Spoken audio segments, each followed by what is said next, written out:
7th Standard English Term 2 Poem 1 Poem of Adventure. So today we are going to see the answer in briefly. So I'll read out the question and the answer if you want to take it down in your classwork.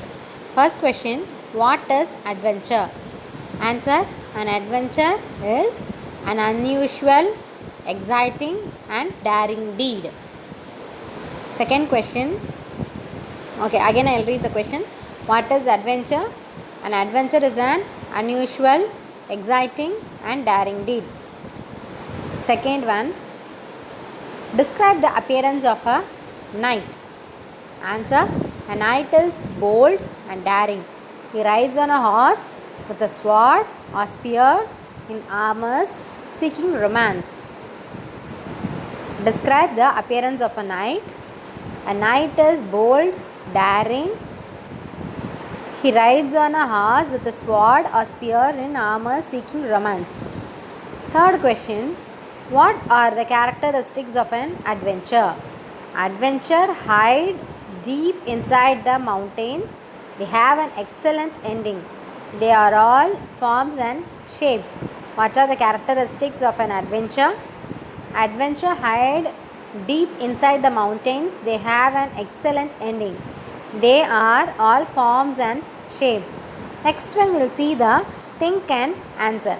So first question is, why does the poet ask us to imagine that we have tiny wings on our back? The poet asks us to imagine that we have tiny wings on our back so that we can bounce a bit with joy when we take as new steps towards our adventurous life. He also wants us to imagine that we are clear in mind and feel the wind passing through us instead of going against us. You just have to close your eyes and ask them to embrace you. Thus, they would be attracted to be our patterns of habit. So once again I'll read the question and answer. Why does the poet ask us to imagine that we have tiny wings on our back? The poet asks us to imagine that we have tiny wings on our back so that we can bounce a bit with joy when we take a new steps towards our adventurous life.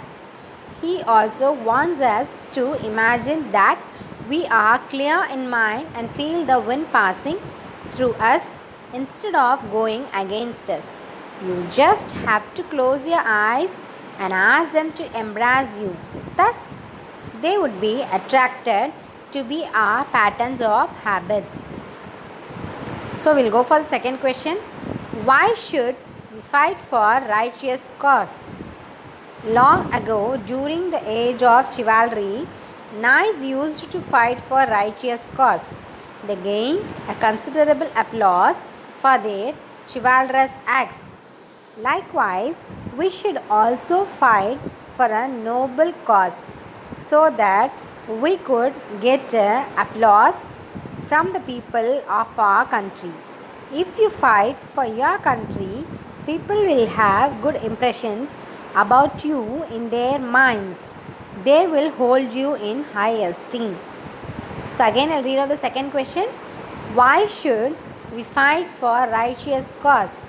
Answer is, long ago during the age of chivalry, knights used to fight for a righteous cause. They gained a considerable applause for their chivalrous acts.